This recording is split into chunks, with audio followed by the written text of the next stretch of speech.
Hello everyone, welcome to our YouTube channel NNC noble nursing career.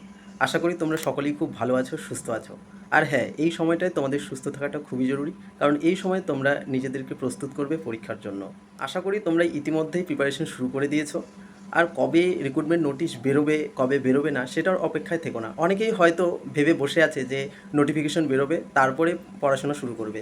এটাই সব থেকে বড় ভুল। এই ভুলটা তোমরা কখনোই করো না।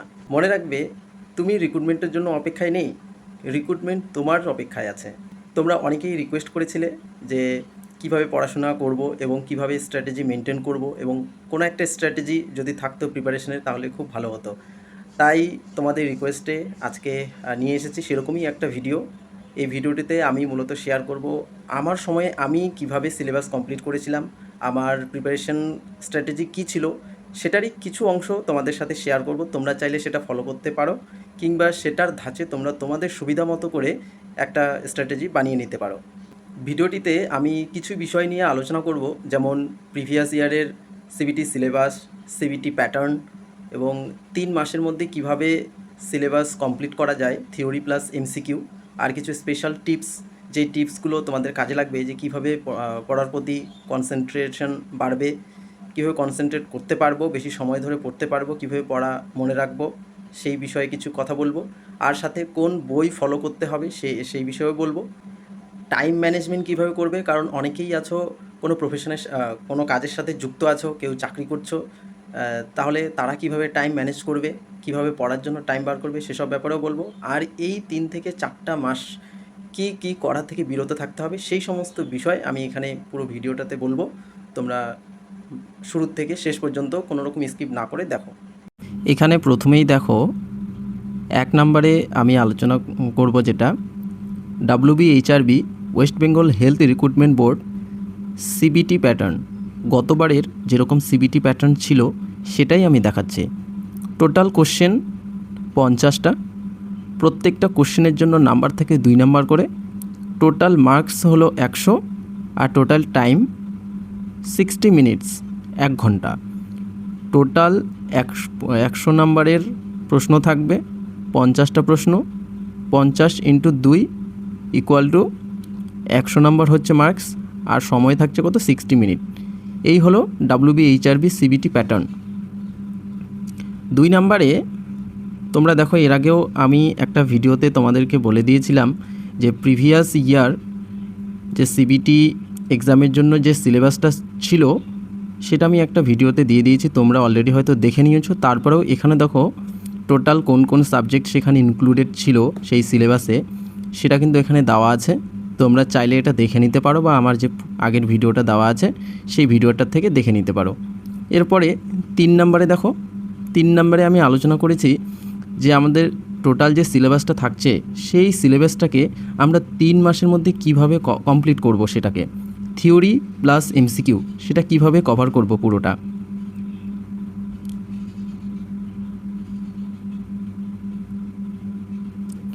দেখো 3 নম্বরে ওটাই বলেছি, syllabus cover with different months, মানে টোটাল দেখো আমাদের হাতে কত মাস সময় থাকবে, 3 থেকে 4 মাস। তার থেকে তো বেশি সময় আমরা পাবো না, যেটা আশা করি প্রিভিয়াস ইয়ারে যেরকম হয়েছিল 3 থেকে 4 মাসই সময় ছিল, তার থেকে বেশি সময় আমরা পাবো না। তাহলে আমরা সেই হিসেবে ভাগ করি। এখন যেহেতু জুলাই শেষের দিকে, জুলাই শেষ, তাই আগস্ট থেকেই আমি হিসেবটা করেছি। দেখো থিওরি এমসিকিউ দুটো। আগস্টে আমি কি রেখেছি, অ্যানাটমি অ্যান্ড ফিজিওলজি, তার সাথে মাইক্রোবায়োলজি, নিউট্রিশন, মেন্টাল হেলথ।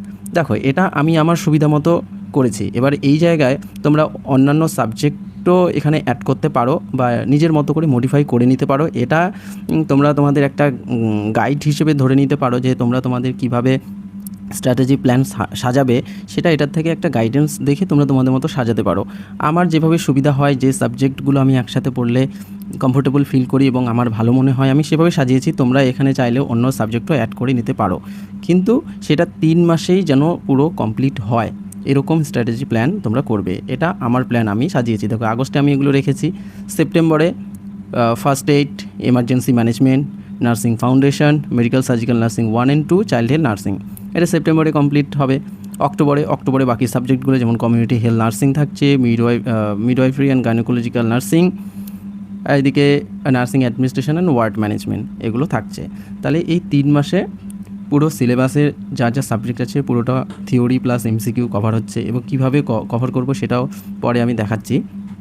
আর নভেম্বর আরেকটা মাস যদি আমরা সময় পাই, আশা করি সময় থাকবে, 4 মাস সময় থাকবে, তো শেষের দিকে আমরা কি করব, রিভিশন করব, সাথে মক টেস্ট দেবো, আর প্রিভিয়াস ইয়ার কোশ্চেন পেপার যত সব আছে, post basic BSc nursing, MSc nursing, previous year CBT, RRB nursing, সেই সমস্ত প্রিভিয়াস ইয়ার কোশ্চেন পেপারগুলো আমরা সলভ করব। আর দেখো, বই, কোন বই ফলো করব, এটা কিন্তু একটা খুবই একটা ভাইটাল ব্যাপার। অনেকেই কনফিউজ যে কোন বইটা ফলো করব। বইয়ের জন্য, সেটার জন্য আমি বলবো, আমি যেটা ফলো করেছিলাম, আমি আমার 3 বছরের যে জিএনএমের 3 ইয়ারের টেক্সট বুক ছিল সেগুলোই ফলো করতাম। সেখান থেকে যেই টপিকগুলো আমার পড়া ছিল সেই টপিকগুলো সেখান থেকেই দেখে নিতাম। কারণ দেখো, যেই বইটা তুমি ফলো করছো, তোমার হাতের কাছে আছে, যেটা অলরেডি পড়ছো, সেটাই পড়ো, সেটাই ভালো করে পড়ো। কারণ একটা নতুন বই পড়তে যাবে, সেটা বুঝতে বুঝতে অনেকটা টাইম লেগে যাবে। বিষয় একই থাকে, শুধু এক্সপ্লেনেশন কিছুটা সহজ, কিছুটা কঠিন এরকম থাকে। তো আমি মনে করি তুমি যেটা পড়ছো সেটা তোমার কাছে সহজ, তাই সেটাকেই ভালো করে ফলো করো। আমি যেসব ফলো করতাম, টেক্সট বুক পড়তাম, তার সাথে পিআর যাদব ভলিউম 1 থিওরির জন্য, আর সাথে এমসিকিউ প্র্যাকটিস করতাম পিআর যাদবের ভলিউম 2 থেকে। তোমরা চাইলে এটা ফলো করতে পারো, বা তোমাদের কাছে যে বই আছে সেটা পড়তে পারো। তার সাথে টার্গেট হাই, খুবই একটা ভালো বই, এখান থেকেও তোমরা ফলো করতে পারো, বা তোমাদের যেই বই আছে সেটাও ফলো করতে পারো।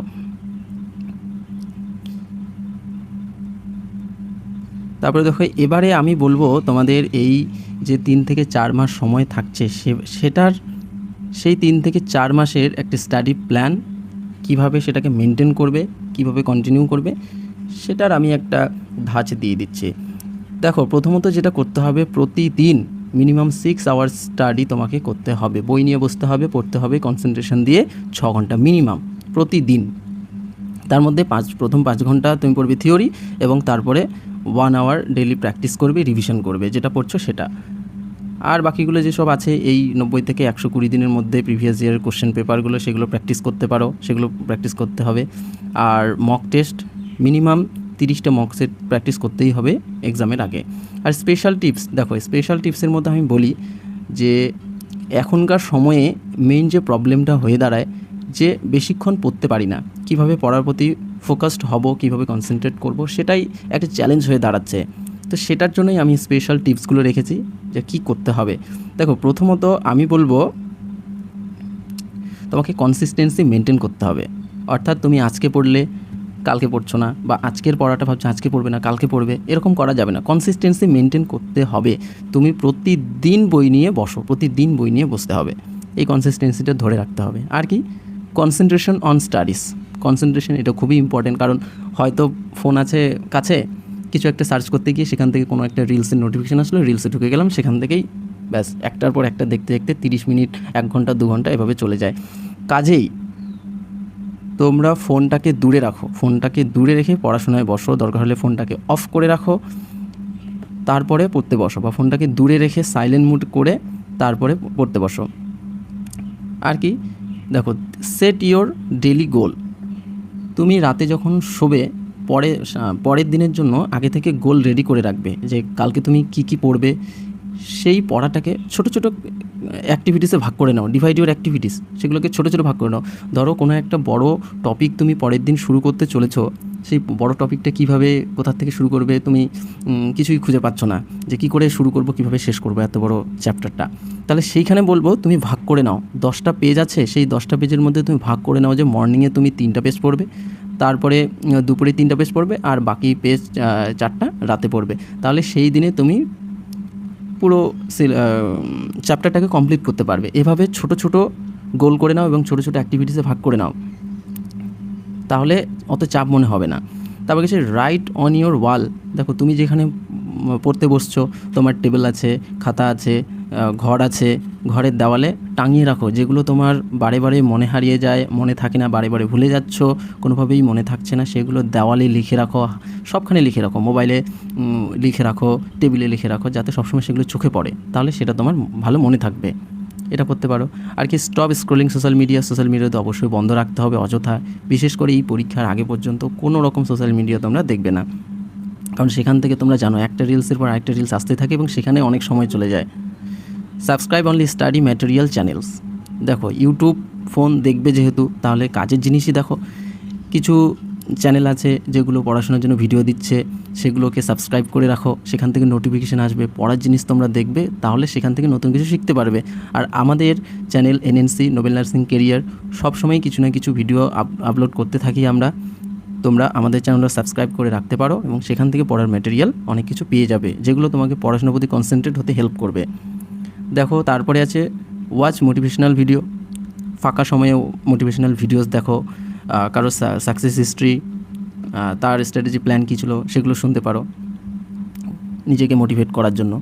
Make your study partner. দেখো, স্টাডি পার্টনার বানানো খুব একটা ভালো। আমার সময়ে আমি যেটা করেছিলাম, আমার দুজন স্টাডি পার্টনার ছিল। আমি সারাদিনে কী পড়লাম বলতাম যে আজকে এই টপিক পড়বো, এবং ইভিনিংয়ের দিকে সেটা আমরা ডিসকাস করতাম। সেরকম করতে পারো, স্টাডি পার্টনার বানাও, যে একই টপিক পড়বে, তারপরে দুজনে মিলে সেটাকে ডিসকাস করবে। তাহলে সেখান থেকেও কিন্তু অনেক হেল্পফুল এই বিষয়টা। তোমরা স্টাডি পার্টনার একজনকে চুজ করতে পারো, দুজনকে রাখতে পারো, বা গ্রুপ স্টাডিও করতে পারো যদি পসিবল হয়। তারপর থেকে ডিসকাস আফটার স্টাডিজ, এই গ্রুপ স্টাডি করে সেটাকে ডিসকাশন করা। পজিটিভ থিঙ্কিং, সবসময় পজিটিভ কিছু ভাবো। তুমি ভাবো যে হ্যাঁ তুমি পারবে, তুমি প্রিপেয়ার হচ্ছ, তোমার দ্বারা সব কিছুই পসিবল, সেটা ভাবো, পজিটিভ থিঙ্কিং রাখো। ইনক্রিজ ওয়াটার ইনটেক, যেহেতু একটা স্ট্রেস কাজ করবে, সেটাকে স্ট্রেস দূর করার জন্য অবশ্যই ঘুম দরকার, তার সাথে ওয়াটার ইনটেকটাকে কিন্তু এই সময় তোমাদের বাড়াতে হবে শরীর সুস্থ রাখার জন্য। মেডিটেশন করো, কনসেন্ট্রেশনে অনেক হেল্প করবে। মিনিমাম 10 মিনিট 20 মিনিট তোমরা মেডিটেশন করো ডেলি। আর অলওয়েজ বি ফোকাসড, আর ফোকাস থাকো। আর ফোকাস থাকার জন্য কী করতে হবে, এই সবগুলোকে ফলো করতে হবে, মেনটেন করতে হবে, এটা করো। এইগুলো স্পেশাল টিপস। আর এবারে আমি বলবো টাইম ম্যানেজমেন্ট, কীভাবে টাইম ম্যানেজমেন্ট করব। এই নিয়ে অনেকেই আমাকে পার্সোনালি মেসেজ করেছিলে তোমরা, যে কীভাবে টাইম ম্যানেজ করব। কেউ আছো চাকরি করছো, কন্ট্রাকচুয়াল চাকরি করছো, অনেকে প্রাইভেট নার্সিংহোমে কাজ করছো, অনেকে ম্যারিড, অনেকে স্টুডেন্ট, তাহলে কীভাবে টাইম ম্যানেজ করবে। দেখো, সেটার জন্য আমি একটা স্ট্র্যাটেজি বানিয়েছি, ক্যাটাগরিতে ভাগ করেছি। দেখো, ক্যাটাগরি 1 আমি রেখেছি কন্ট্রাকচুয়াল সিএইচও, এনইউএইচএম যে স্টাফ আছো তাদের জন্য আমি রেখেছি ক্যাটাগরি 1-এ। দেখো, তোমাদের ডিউটি আওয়ার্স কী থাকে, যে মর্নিংয়ে ডিউটি 9টা বা 10টা থেকে 2টো বা 3টে পর্যন্ত ডিউটি। তাহলে এখানে দেখো, যখন তুমি 9টা থেকে 2টো বা 3টে পর্যন্ত ডিউটি করছো, মানে কি মর্নিংয়ে তোমার কিন্তু একটা টাইম থাকছে। তাহলে আর্লি মর্নিংয়ে ওঠো, 6টায় উঠে যাও, উঠে সেখানে ফ্রেশ হয়ে তারপরে পড়তে পারো, তাহলে মর্নিংয়ে টাইম পাচ্ছ। তাহলে তোমরা মর্নিংয়ে 2 আওয়ার্স পড়ো, ইভিনিংয়ে 1 আওয়ার্স পড়ো, আর নাইটে 3 আওয়ার্স। তাহলেই কিন্তু তোমাদের এই গোল অ্যাচিভ হয়ে যাবে 6 আওয়ার্স। এটা কন্ট্রাকচুয়াল সিএইচ এবং এনইউএইচএমদের, কারণ তাদের যেহেতু ফিক্সড একটা ডিউটি টাইম থাকে, তাদের জন্য এটা। ক্যাটাগরি 2-তে রেখেছি প্রাইভেট নার্সেস, মানে প্রাইভেট নার্সিংহোমে বা হসপিটালে যারা কাজ করে তাদের জন্য। এবার দেখো, যারা হসপিটালে বা নার্সিংহোমে কাজ করে তাদের শিফটিং আওয়ার ডিউটি থাকে, মর্নিং শিফট থাকে, ইভিনিং শিফট থাকে, নাইট শিফট থাকে। তো সেই ক্ষেত্রে তাদের প্রতিদিন প্রত্যেকটা একটা শিডিউল মেনটেন করা তাদের পসিবল হয় না। তো তাদের জন্য আমি করেছি যে কীভাবে তারা 6 আওয়ার্স মেনটেন করতে পারবে। দেখো, যাদের মর্নিং ডিউটি থাকবে, যেদিন মর্নিং শিফট, সেদিন তোমরা ইভিনিংয়ে পড়ো, মর্নিংকে বাদ দাও, ইভিনিংয়ে পড়ো 2 আওয়ার্স, আর নাইটে একটু বেশি জোর দিতে হবে 4 আওয়ার্স। তাহলে তোমাদের কিন্তু 6 আওয়ার্স হয়ে যাবে। আর ইভিনিং শিফটে যাদের আছে, মর্নিংয়ে 3 আওয়ার্স পড়ো, আর নাইটে 3 আওয়ার্স, তাহলে 6 আওয়ার্স তোমাদের অ্যাচিভ হয়ে যাচ্ছে। আর নাইট শিফট যেহেতু সারা রাত ডিউটি থাকছে, রাত 8টা থেকে সকাল 8টা পর্যন্ত, তাহলে মর্নিংটা ঘুমোতেই চলে যাবে। মর্নিংটা আমি ছেড়ে দিয়েছি, কিন্তু দুপুরে তো উঠবেই, তাহলে সেই দুপুরে পড়ো আর ইভিনিংয়ে পড়ো, তাহলেই তোমাদের 6 আওয়ার্স সেখানে কমপ্লিট করো। হয়তো নাইট শিফট করে 6 আওয়ার্স না করতে পারে, 1 ঘন্টা কম দাও, 5 আওয়ার্স, কিন্তু মিনিমাম 5 to 6 আওয়ার্স তোমাকে তো রেগুলার দিতেই হচ্ছে। এরপরে দেখো ক্যাটাগরি 3-তে আমি কাদের রেখেছি, স্টুডেন্ট যারা পাস আউট হয়েছো এবং রেজিস্ট্রেশন পেয়ে গেছো, বাড়িতেই আছো, কোথাও কাজ করছো না, তাদের জন্য দেখো, তাদের তো সারাদিন ফ্রি, হোল ডে অ্যাভেলেবেল তোমরা থাকছো। তাহলে সেই ক্ষেত্রে তোমরা ভেঙে পড়ো, মর্নিংয়েও পড়ো কিছুটা, ইভিনিংয়ে পড়ো, নাইটে পড়ো, তোমাদের চাপ একটু কম। তাহলে তোমরা 6 আওয়ার্স কেন, এখানে তোমরা 10 আওয়ার্সও কিন্তু সময় দিতে পারবে পড়ার জন্য। আর ক্যাটাগরি 4 ম্যারিড যারা, তারা কি করবে, দেখো ম্যারিড যারা, তোমাদেরকে সময় বার করতে হবে। যারা ম্যারিড তারা অনেকেই আছো, বাড়িতে বাচ্চা আছে, হতে পারে অনেকের বাচ্চা নেই, কিন্তু অনেকের আবার বাচ্চা আছে, তাহলে কি বাচ্চাকে টাইম দিতে হবে, প্লাস সংসারের কাজ করা, এত কিছুর পরেও তোমাদের কিন্তু টাইম অ্যারেঞ্জ করতে হবে, টাইম বের করতে হবে সেগুলোর ফাঁকে। যখনই সময় পাবে তখনই পড়তে বসো, বা বাড়িতে ভালো করে বলো যে আমি 3-4 মাস সময় নিতে চাই, 3-4 মাস সময় নিয়ে পড়তে চাই, জীবনে কিছু করতে চাই, এরকম করে বলে বাড়ির থেকে সময় বার করো, তবেই সেটা পসিবল হবে। দেখো এই গেল। আর আমি শেষে আরেকটা বিষয় যেটা বলবো যে তোমাদের কি অ্যাভয়েড করে চলতে হবে এই সময়ে, এই পরীক্ষার আগে 3-4 মাস কী কী অ্যাভয়েড করতে হবে এটা কশন হিসেবে দেখো। প্রথমত বলবো নেগেটিভ থিঙ্কিং মাথা থেকে আউট করে দাও। অনেকে তোমাকে কি খারাপ কথা বলছে, অনেকে বলবে যে কম ভ্যাকেন্সি বেরোবে, এখনও ভ্যাকেন্সি বেরোয়নি, তাই এখন পড়ে কি হবে, বা গত বছর এক্সাম দিলাম, গত বছরে হলো না, এবারেও কি হবে এত স্টুডেন্ট। এসব চিন্তা বাদ দাও, নেগেটিভ থিঙ্কিং ছেড়ে দাও, নিজেকে প্রিপেয়ার করো, নিজে কি সেটা প্রমাণ করো, পারবে, তুমিও পারবে, চেষ্টার বিকল্প কোনো কিছুই হয় না। আর কি ক্রাউড থেকে দূরে থাকো। আর সোশ্যাল মিডিয়া স্ক্রলিং সেটা তো অবশ্যই বন্ধ করো। Reels making, excessive post on social media এগুলো একদম করবে না। কারণ দেখো, তুমি যখন কোনো একটা নতুন পোস্ট করছো ফেসবুকে বা ইনস্টাগ্রামে, তখন তোমার মনে হবে যে দেখি কত ভিউজ হলো, কে লাইক করলো, কেউ কমেন্ট করলো কি না, সেসব দেখার জন্য কিন্তু অনেক টাইম চলে যাবে। কাজেই এই 3-4 মাস কোনো রকম রিলস বানাবে না, রিলস দেখবে না, প্লাস কোনো রকম পোস্ট করবে না। Are wasting time on recruitment notice, এই যে অনেকেই অপেক্ষা করে আছে কবে নোটিশ বেরোবে তারপরে পড়াশোনা শুরু করবে, এটা সবচাইতে বড় ভুল। এটা তোমরা কোনো মতেই করো না। তোমরা এখন থেকে প্রিপারেশন শুরু করে দাও, পড়ো, রেগুলার 6 আওয়ার্স পড়াশোনার পিছনে দাও। তারপরে দেখো তোমার সারা জীবন আর কষ্ট করতে হবে না, পড়াশোনার পিছনে ছুটতে হবে না। এই 3 থেকে 4 মাস শুধু সময় দাও, রেগুলার সময় দাও, তুমি সাকসেস তোমার কাছে আসতে বাধ্য। তো এই ছিল আজকের এই স্ট্র্যাটেজি প্ল্যান।